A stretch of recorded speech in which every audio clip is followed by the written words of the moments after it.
السلام علیکم. جمال خان او کرم خان بھائی ستاسو ډیره ډیره مننه.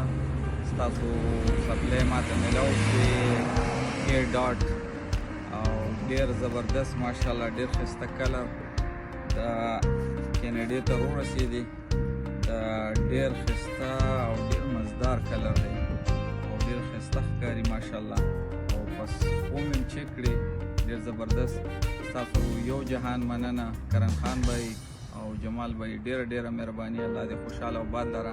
د اسد روډ یې ځان سره نو که چاته هم دغه وي نو دا کینیډي ته هم دا راتلی شي او ستاسو دې چې څه شی په کار وي هغه ویب سایټ هم شته دغه هم شته نور مینشن به کوم تاسو ته د هغې ایډرس دا چې دی کرم خان ډاټ او karamkhan.com.pk او تاسو چې دی دا فیسبوک انسټاګرام ټیک ټاک باندې k.by karan khan باندې تاسو هم آرډر کولی شئ. ډېره مهرباني. السلام علیکم.